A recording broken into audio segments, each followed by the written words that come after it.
Our ability to increase the amount of weight we can move with our body is a good indication that we're getting stronger. However, there are a few keys to making sure we improve safely and more efficiently. That's what I'm going to demonstrate for you in today's video.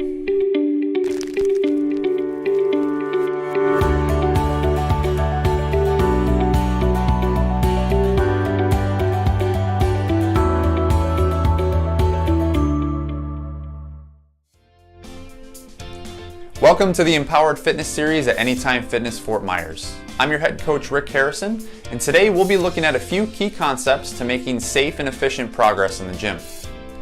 When it comes to making real progress in the gym, quite a bit goes into understanding how to program and work out properly for your specific goals. It isn't just about getting on the equipment and going through the motions. Today we're going to look at 3 key concepts to consider when lifting for strength, which is one of the most common reasons for going to the gym. Before I go any further though, I do want to make sure I clarify. There are certainly other techniques and concepts to consider when lifting for different goals. A power lifter has different lifting techniques than a bodybuilder who has different techniques than an athlete. But the concepts we're covering today are key fundamentals that will help you no matter what your goal is. The first concept we need to consider is proper technique and range of motion versus the amount of weight we lift. Adding 15 pounds to your lifts week after week does very little if your form and range of motion are sacrificed for it. Doing a push-up like this with minimal range of motion, or a lat pull-down like this with maxed out stack, not only does very little to improve your performance and strength, but also puts you at risk of injury. When performing an exercise, as much as it might hurt the ego, using lighter weight with better form and full range of motion will help you improve much more than increasing the amount of weight you're lifting. The next thing to consider is the tempo of the exercise. Depending upon your goal, how quickly you contract and relax your muscle can also affect the results you'll achieve from any given exercise.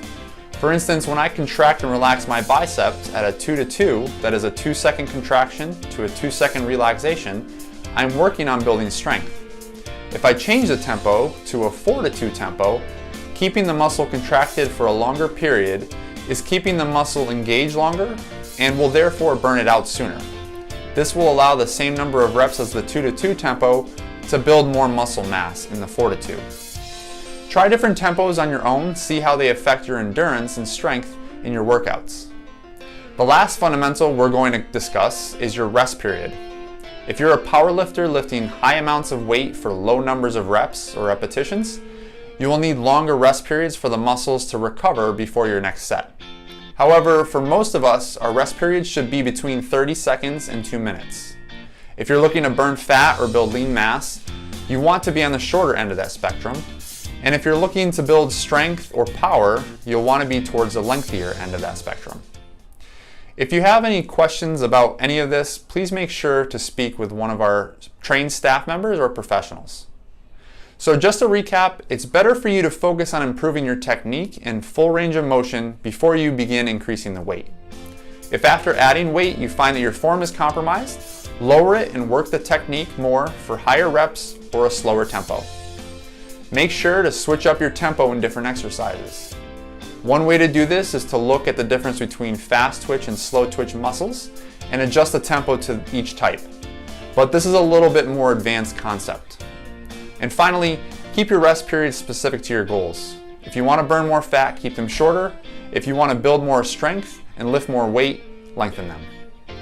Once you've mastered these fundamentals, you can start experimenting with half reps, 4 sets, and other more advanced techniques, but the basics really are your launch pad.